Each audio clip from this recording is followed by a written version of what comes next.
नमस्कार बच्चों। पिछले वीडियो में हम लोगों ने कोशिका विभाजन का बेसिक हम लोग पढ़ चुके थे। उसमें कोशिका विभाजन से रिलेटेड हम लोगों ने सारी बातें कंप्लीट कर ली थी। हमने कहा था कि एक कोशिका अपने ही समान नई संतति कोशिका का निर्माण करती है, उसे कोशिका विभाजन कहा जाता है। और ये भी कहा था कि कोशिका विभाजन को पूरा करने के लिए, मतलब कोशिका जब विभाजन करती है उसके लिए उसे दो अवस्था से गुजरना होता है। मतलब कहा था कि एक कोशिका जन्म लेती है और पुनः जब विभाजन करती है उस क्रिया को हम कोशिका चक्र कहते हैं। मतलब उस पूर्ण जीवन काल में जितनी अवस्था से वो गुजरती है उसे कोशिका चक्र कहते हैं। और उसके लिए उसे दो अवस्था पूरी करनी होती है, एक तो इंटरफेज जिसे अंतरावस्था नाम दिया था और एक एम फेज। तो अंतरावस्था जो था वो कॉमन था, क्योंकि अंतरावस्था हर कोशिका को पूरा करना ही होता है। वो करेगी क्योंकि उसे तैयारी अवस्था बोला गया है। वो प्रोटीन संश्लेषण, डीएनए रिप्लिकेशन वगैरह ये सारे काम उसको करना ही होता है। फिर एम अवस्था जो होता है वो कोशिका के विभाजन के प्रकार पर निर्भर करता है कि किस किस प्रकार का होता है। क्योंकि जनरली एम अवस्था में हमने दो स्टेप तो जनरल होनी ही है, क्योंकि एम अवस्था में हमने कहा था दो तरह के, एक तो केंद्रक विभाजन और एक कोशिका द्रव विभाजन। मतलब केरियोकाइनेसिस और साइटोकाइनेसिस कॉमन है, वो चलेगा। लेकिन केरियोकाइनेसिस किस प्रकार में कैसा होता है वो अलग अलग टाइप का होता है। इसलिए अब जो आज हम स्टार्ट करने वाले हैं वो है कोशिका विभाजन के प्रकार। और उस प्रकार में जितने कोशिका विभाजन के प्रकार होते हैं उस प्रकार में केरियोकाइनेसिस किस तरीके से होता है, साइटोकाइनेसिस किस तरीके से होता है, वो हम आज स्टडी करेंगे। ठीक है ना। तो आइए देखते हैं। यहाँ पर आज का जो हमारा टॉपिक है वो है कोशिका विभाजन के प्रकार, टाइप्स ऑफ सेल डिवीजन। तो कोशिका विभाजन के जो प्रकार है उसमें सबसे पहला प्रकार होता है समसूत्री विभाजन, जिसे हम माइटोसिस कहते हैं। दूसरा होता है अर्धसूत्री विभाजन, जिसे हम मायोसिस बोलते हैं। और एक होता है असूत्री विभाजन, जिसे हम एमाइटोसिस बोलते हैं। क्लियर हो रही बात। तो इस प्रकार कोशिका विभाजन कितने प्रकार के हुए? तीन प्रकार के कोशिका विभाजन होते हैं। एक समसूत्री विभाजन, एक अर्धसूत्री विभाजन और एक होता है असूत्री विभाजन। एक बात याद रखना, यहां सूत्री से मतलब गुणसूत्र से है। आगे जाके मैं और एक्सप्लेन करूंगा। यहां सूत्री का तात्पर्य किससे है? गुणसूत्र से है। क्लियर हो रही बात। तो एक तो हो गया समसूत्री विभाजन, एक हो गया अर्धसूत्री विभाजन और एक हो गया असूत्री विभाजन। इस प्रकार कोशिका विभाजन कितने प्रकार का हुआ? तीन प्रकार का। तो आज हम जो एक्सप्लेन करने वाले हैं, जिसे हम पढ़ने वाले हैं, वो है समसूत्री विभाजन। क्या है? समसूत्री विभाजन। क्लियर। तो सबसे पहले समसूत्री विभाजन का बेसिक देख लेते हैं। समसूत्री विभाजन क्या है? नाम से क्लियर हो गया। समसूत्री विभाजन मतलब ऐसा विभाजन जहां सूत्र समान हो, मतलब गुणसूत्र की संख्या कैसी रहे, समान रहे, वो विभाजन कहलाता है समसूत्री विभाजन। क्लियर। देखो इसका पॉइंट, सबसे पहली पॉइंट आपको याद रखना है कि जनन कोशिका के अतिरिक्त, मतलब सिर्फ और सिर्फ जनन कोशिका को छोड़ दो, अंडाणु शुक्राणु को छोड़ दो। क्लियर हो रही बात। जनन कोशिका के अतिरिक्त संपूर्ण काया, संपूर्ण शरीर, पूरी बॉडी की कोशिकाओं में कौन सा विभाजन होता है? समसूत्री विभाजन होता है। बात याद रखोगे सब। क्या करना है? जनन कोशिका के अतिरिक्त सभी में, जनन कोशिका के अतिरिक्त सभी कोशिकाओं में कौन सा विभाजन होता है? समसूत्री विभाजन होता है। बात क्लियर हो गई। सभी में का मतलब जंतु हो चाहे पादप हो और उनकी काया की कोशिका। समझ में आया। जैसे एक टहनी कट गई, टहनी कटने के बाद जो वापस से टहनी जुड़ती है, या जिस तरीके से एक उंगली में छोटा सा कट लग जाता है या शरीर के किसी अंग में कट लग जाता है और वो वापस से रिपेयर हो जाती है, वापस से वो जगह जुड़ जाती है, तो वो जो विभाजन होता है वो कौन सा विभाजन होता है? समसूत्री विभाजन होता है। बात समझ में आ रही है ना। तो इसी प्रकार याद रखना, समसूत्री विभाजन क्या हुआ? जनन कोशिका के अतिरिक्त संपूर्ण शरीर और काया की कोशिका, बॉडी की कोशिका में जो विभाजन होता है वो समसूत्री विभाजन होता है। अब नाम से क्लियर है, समसूत्री है, इसलिए अगला पॉइंट क्या देखा? देखो, गुणसूत्र की संख्या इसमें कैसी रहती है? समान रहती है। मतलब समसूत्री विभाजन में गुणसूत्रों की संख्या भी कैसी रहती है? समान। और याद रखना, इसमें जो बनने वाली कोशिका होती है, मतलब जो मात्र कोशिका से जो संतति कोशिका जन्म लेती है, वो बनने वाली कोशिका भी हूबहू अपनी मात्र कोशिका के समान ही रहेगी, चाहे आकार हो चाहे कुछ भी हो। उसमें गुणसूत्र की संख्या और उसके आकार में भी पूर्ण रूप से वो किसके समान रहेगी? अपनी मात्र कोशिका के समान। मतलब पूरी तरीके से क्या जन्म लेगा? क्लोन बनेगा। जो आने वाली कोशिका रहेगी वो पूर्ण क्या रहेगी? क्लोन रहेगी। ठीक है ना। अब याद रखना, इस समसूत्री विभाजन की जंतुओं में खोज किसने करी थी? फ्लेमिंग नामक वैज्ञानिक ने। किसने करी थी? फ्लेमिंग नामक वैज्ञानिक ने। याद रखना है बात कि समसूत्री विभाजन की जंतु कोशिका में खोज किसने करी? फ्लेमिंग ने, ठीक है। तथा पादप कोशिका में खोज किसने करी? स्ट्रासबर्गर ने। बात याद रखोगे कि जंतु कोशिका में समसूत्री विभाजन की खोज फ्लेमिंग ने की और पादप कोशिका में खोज किसने करी थी? स्ट्रासबर्गर ने करी थी। तो ये यहां तक की नॉर्मल बात हो गई। और एक बात याद रखना, ये इसकी जो बेसिक बात है वो जनरली क्लियर रखना, क्योंकि उसके बाद हमारा डायरेक्ट हम विभाजन क्या कर देंगे? स्टार्ट कर देंगे कि समसूत्री विभाजन ऐसा विभाजन जो जनन कोशिका के अतिरिक्त संपूर्ण कोशिका में जो होता है वो क्या है? जनन समसूत्री विभाजन कहलाता है। पादप कोशिका में इसे फ्लेमिंग ने खोजा था, जंतु कोशिका में से स्ट्रासबर्गर ने खोजा था। और समसूत्री विभाजन में गुणसूत्र की संख्या हमेशा कैसी बनी रहती है? समान बनी हुई रहती है, ठीक है। अगली बात, ये जो समसूत्री विभाजन है ये दो अवस्था में मिलकर पूर्ण होता है। देखो मैंने कहा था इंटरफेस जो है अंतरावस्था, वो तो जनरली क्या है? चलेगा। अंतरावस्था तो इस कोशिका में देखो विभाजन शुरू करने से पहले उसकी तैयारी वो कंप्लीट कर चुकी है, तभी तो विभाजन हो रहा है। पॉइंट क्लियर रखना, विभाजन करने से पहले वो अपनी तैयारी कर चुकी है, मतलब अंतरावस्था पूर्ण कर चुकी है, तभी तो वो विभाजन हो रहा है ना। तो अपन तो सिर्फ विभाजन के प्रकार पढ़ रहे हैं, तो इसलिए डायरेक्ट हम लोग क्या करेंगे? समसूत्री विभाजन में विभाजन की अवस्था देखेंगे, मतलब एम अवस्था को ही एक्सप्लेन करेंगे। तो इसलिए दो अवस्था में पूरा होता है।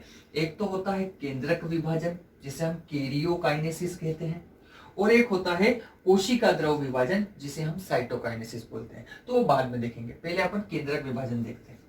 क्लियर हो रही बात? समसूत्री विभाजन दो अवस्था में होता है। पहली अवस्था इसकी है केंद्रक विभाजन या कैरियोकाइनेसिस।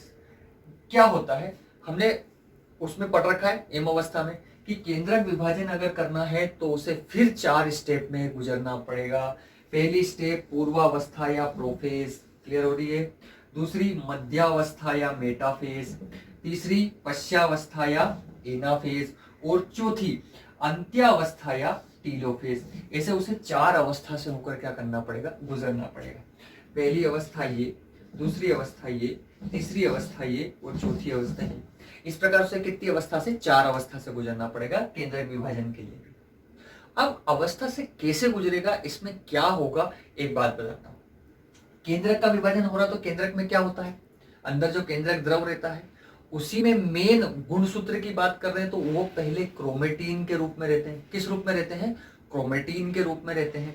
दूसरी सबसे बड़ी बात, उसके अंदर केंद्रिका भी होती है। क्लियर हो रही कि नहीं बात? केंद्रक में तो हम ज्यादा बड़ी बात नहीं करेंगे, हम सिर्फ 3 ही चीजों पर डिस्कस करेंगे। एक तो गुणसूत्र पर, एक केंद्रिका पर, एक क्रोमेटीन पर, और एक उसकी झिल्लियों पर। समझ में? एक सेंट्रोसोम पर, ठीक है। सेंट्रोसोम के अंदर सेंट्रियोल था, जो अपन सेंट्रोसोम में अच्छे से पढ़ चुके हैं। तो याद रखना है बात कि इसके अंदर जो पहली स्टेप चालू होने वाली है, पहली स्टेप जो स्टार्ट होने वाली है वो क्या है? पूर्वावस्था या प्रोफेज। अब देखते हैं प्रोफेज में क्या हो रहा है। पहले इस चीज को क्लियर करो, फिर मैं आपको अच्छे से एक्सप्लेन करता हूं। पहले पूर्वावस्था या प्रोफेज में क्या होता है, याद रखना, ये एम अवस्था की या समसूत्री विभाजन की सबसे प्रथम अवस्था होती है। किसी भी विभाजन एम अवस्था में प्रोफेज जो होती है वो सबसे प्रथम अवस्था होती है। इसमें क्या होता है, जो क्रोमेटीन होते हैं, देखो मैंने क्या कहा था, केंद्रक विभाजन शुरू होता तो पहले तो केंद्रक में क्या दिखेगा? क्रोमेटीन ही दिखेंगे ना। गुणसूत्र पहले किस रूप में है?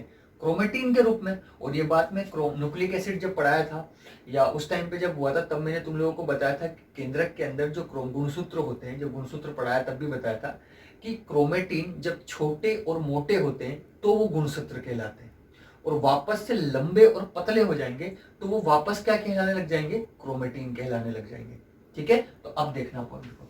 तो प्रोफेज में क्या होता है, ये एक प्रथम अवस्था है, फर्स्ट पॉइंट क्लियर।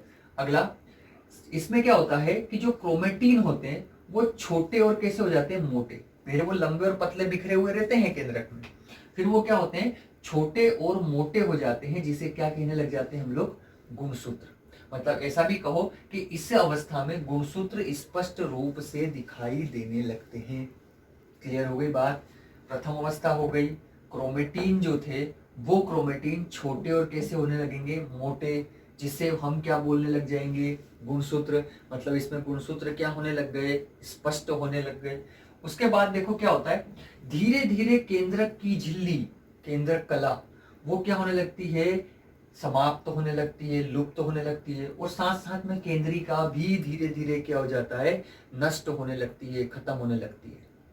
ठीक है, देखो क्या होता है, पहले मैं आपको एक एक्सप्लेन कर दूं। अगर किसी एक कोशिका से दो कोशिका बनानी है तो पहले केंद्रक के दो टुकड़े करने होंगे, ये बात मैं तुम्हें बता चुका हूं।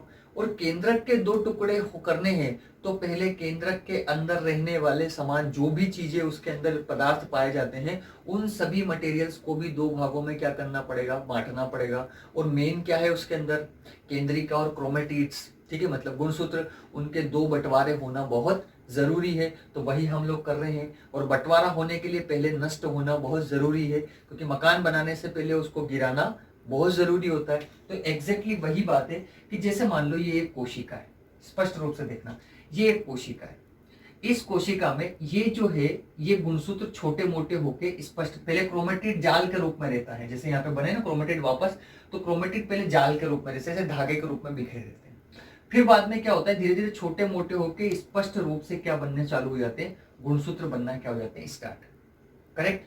अब क्या होता है, जब ये गुणसूत्र बन के स्पष्ट हो जाते हैं, फिर क्या होता है, आगे देख लो, पहले इसको क्लियर कर लो।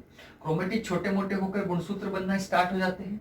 उसके बाद में क्या होता है, केंद्रक कला और केंद्रिका धीरे धीरे, ये जो केंद्रक कला केंद्रिका जो है ना, इसकी जो पूरी कला होती है, ये झिल्ली की धीरे धीरे धीरे धीरे कट कट होकर धीरे धीरे धीरे पूरी क्या होने लग जाती है, समाप्त होने लग जाती है। उसके बाद में क्या होता है, सेंट्रियोल विपरीत ध्रुव, ये जो सेंट्रियोल है ये विपरीत ध्रुवों पर क्या करता है, चले जाता है, मतलब विपरीत ध्रुवों पर जाने लगता है, पहुंच जाता है। और तर्कु का निर्माण, तर्कु मतलब ये जो धागे होते हैं छोटे छोटे, इन धागों का निर्माण बनना होना स्टार्ट हो जाता है, मतलब तर्कु भी होते हैं, एक तरीके से बन जाते हैं। अब इन सबका क्या काम है, क्या है, सिर्फ छोटे से लॉजिक समझो। क्या होता है, ये पहले क्रोमेटिड है, इनको पता चला है कि अब हम विभाजन करने वाले हैं, तो ये क्रोमेटिड धीरे धीरे मोटे होकर गुणसूत्र के रूप में इकट्ठे होने चाहिए, पहले के लंबे पतले होकर बिखर गए थे, अब ये इकट्ठे होने स्टार्ट होंगे, पहली अवस्था में हो गए। फिर केंद्रक कला और केंद्रिका धीरे धीरे क्या होने लगेगी, नष्ट होना क्या होगी, स्टार्ट। अब ये सेंट्रोसोम का क्या काम, सेंट्रोसोम क्या करेगा, ये गुणसूत्र अपने आप तो भटक के ऊपर नीचे जाएंगे नहीं ना, तो ये सेंट्रोसोम क्या करेगा, धागे के रूप में, इसे मान लो कि रस्सी फेंकेगा, जिसे पकड़ कर बांध कर क्या किया जाएगा, खींचा जाएगा। तो एग्जैक्टली ये जो सेंट्रोसोम होते हैं ना, ये सेंट्रोसोम तर्कु तंतुओं के रूप में धागों को क्या करता है, छोड़ता है। और ये धागे जाकर किससे चिपक जाते हैं, इन गुणसूत्रों से क्या करते हैं, चिपक जाते हैं। फिर सेंट्रोसोम क्या करता है, इन धागों को अपनी ओर क्या करता है, खींचता है। ठीक है ना। और ये गुणसूत्र इनसे टूट कर, ये जो दो दो गुणसूत्र दिखते हैं ना, दो क्रोमेटिड्स वो बना होते हैं, पता रखा है मैंने, गुणसूत्र पढ़ाते समय दो दो अलग अलग क्रोमेटिड्स के बने होते हैं। ठीक है ना।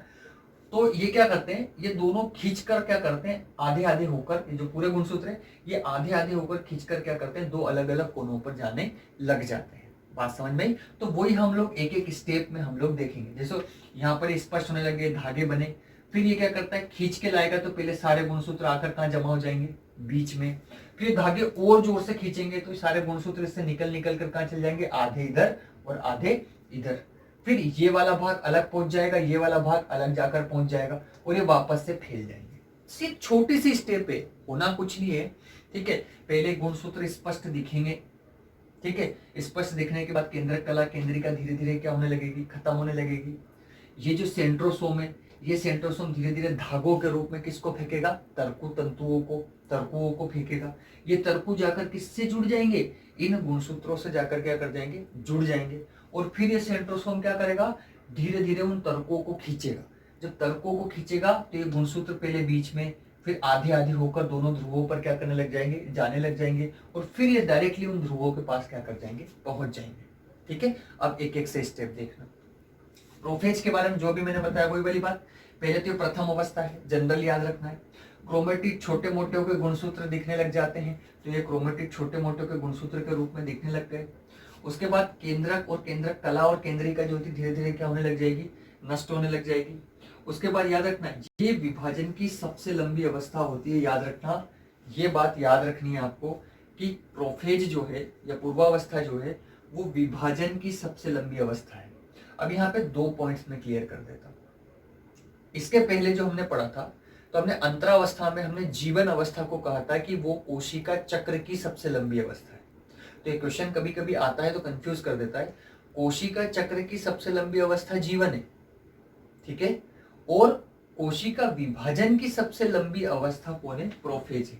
ये दोनों पॉइंट्स अच्छे से याद रखना, ठीक है। अब आगे देखो, उसके बाद क्या होता है? सेंट्रियोल विपरीत ध्रुवों की ओर चले से पहुंच जाता है और तर्कु का क्या हो जाता है? निर्माण। हो गया? गुणसूत्र स्पष्ट दिख गए भैया। सेंट्रोसोम सेंट्रियोल जो है वो विपरीत ध्रुवों की तरफ गया हुआ है। उसके बाद में क्या? तर्कु का निर्माण हो गया। बोले हाँ, तर्कु का निर्माण भी क्या हो गया? कंप्लीट हो गया। क्लियर हो गई? यही बातें मेन। बाकी प्रथम अवस्था है, सबसे लंबी अवस्था है, ये जो जनरल पॉइंट है ये अपने को याद रखनी है। मेन बात क्या हुई? गुणसूत्र स्पष्ट हुए, तर्कु बने, सेंट्रियोल विपरीत ध्रुवों पर है। तर्कु क्या है? धागे, प्रोटीन फाइबर से जो सेंट्रोसोम ने निकाले हैं सेंट्रियोल के माध्यम से, जिससे कि गुणसूत्र खींच कर क्या होंगे? दो कोनों पर बटेंगे। करेक्ट? अब जैसे ही ये अवस्था यहां से कंप्लीट हुई, तर्कु का निर्माण शुरू हुआ कि अगली अवस्था चालू हो जाती है मध्यावस्था। क्यों? क्योंकि ये धागे अब ये सेंट्रियोल के माध्यम से जोर से, प्रेशर से धीरे धीरे ये गुणसूत्र को क्या करेंगे? खींचेंगे।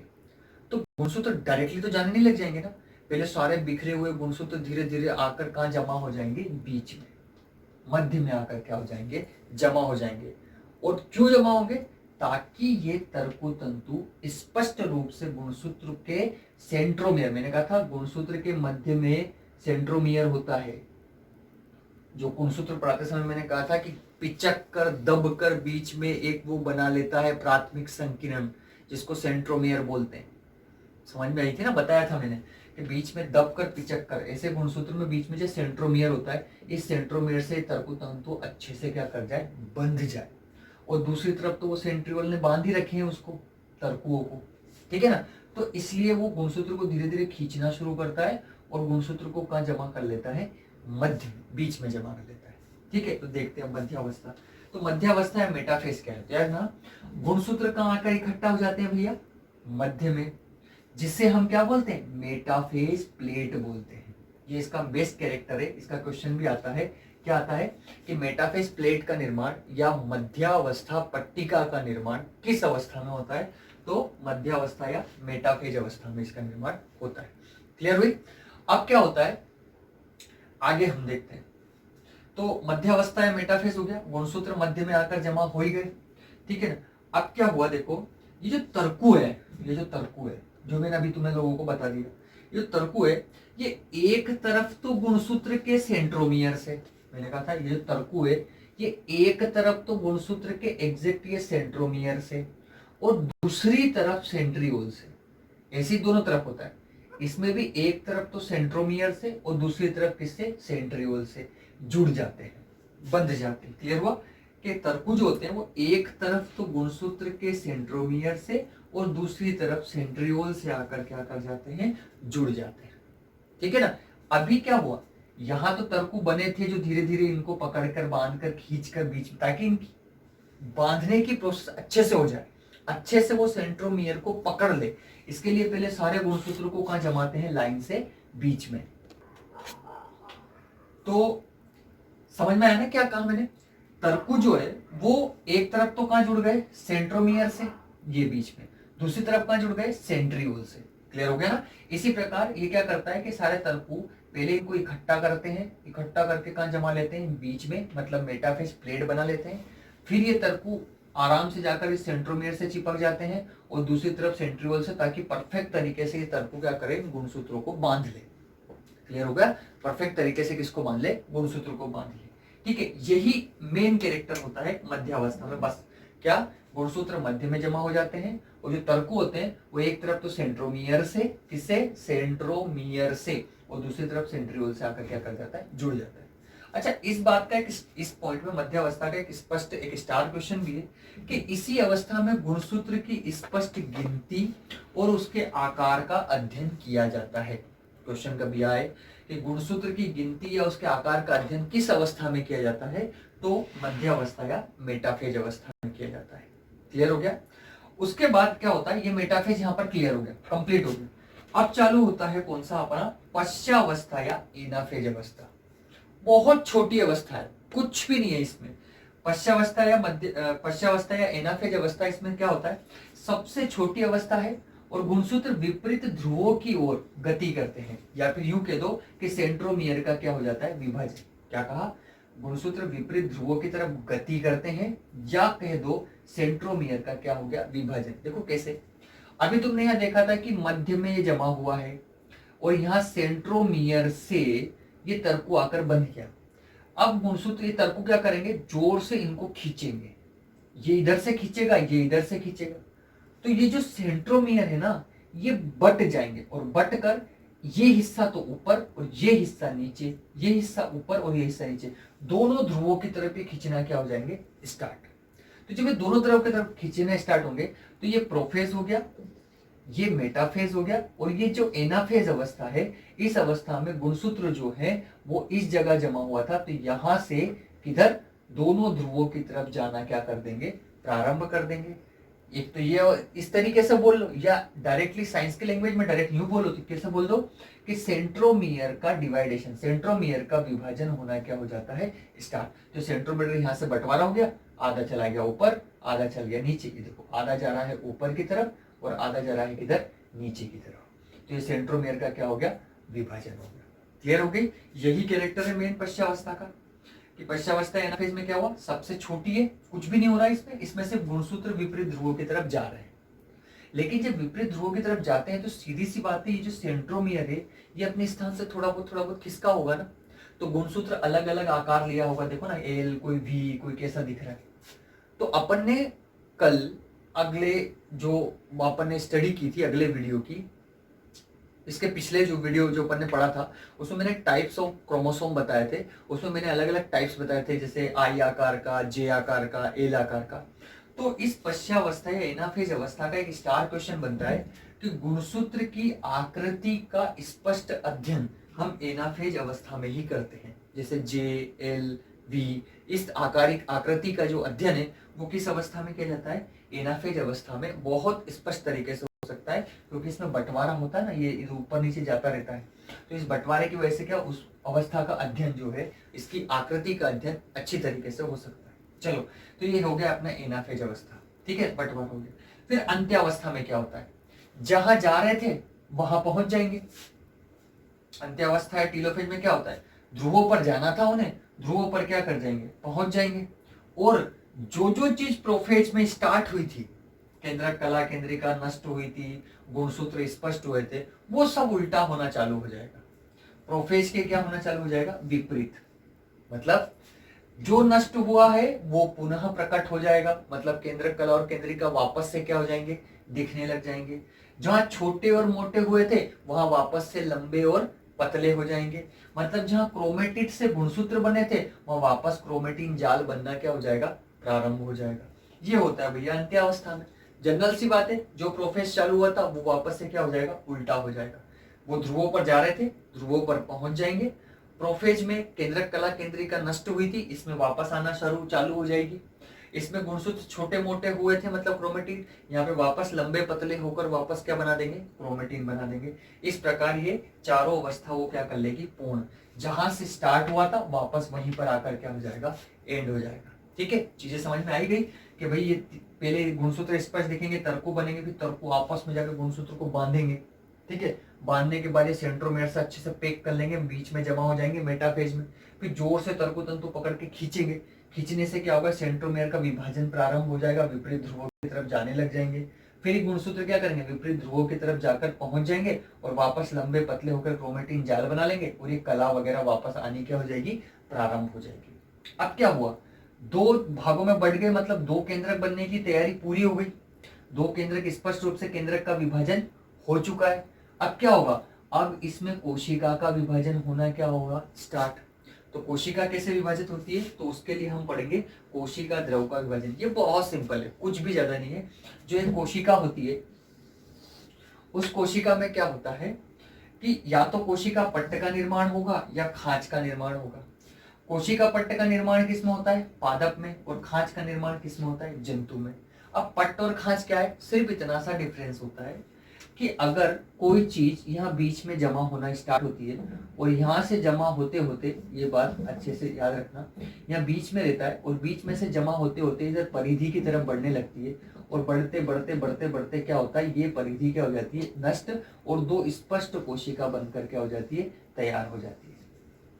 समझ में? मतलब जब कोई पदार्थ जो कि गोल्जिका से निकले हुए रहते हैं, ठीक है ना, पादप में, जो पादप के अंदर मध्य से, याद रखना, मध्य से परिधि की तरफ फ्रेगमोप्लास्ट बनना स्टार्ट होते हैं। वो फ्रेगमोप्लास्ट मध्य से परिधि की तरफ बढ़ते हैं और धीरे धीरे उसे बीच में से क्या कर देते हैं, आधा कर देते हैं और दो कोशिका का क्या कर देते हैं, निर्माण कर देते हैं। तो ये तो हो गया कोशिका पट्ट विभाजन वाला। अब खांच विधि जो होती है उसको जंतु में होती है। वहां पे क्या होता है, जो बाहर की परिधि होती है वो परिधि अंदर की तरफ धंसना चालू होती है। मतलब परिधि से मध्य में जाना क्या होता है, स्टार्ट होता है, और मध्य में जाकर दो कोशिका में क्या कर जाती है, बढ़ जाती है। ये किसमें होता है, जंतुओं में होता है। परिधि से किधर, मध्य की तरफ प्रगति होती है और दो कोशिका का क्या हो जाता है, निर्माण, मतलब दो सेल का निर्माण क्या हो जाता है, प्रारंभ हो जाता है।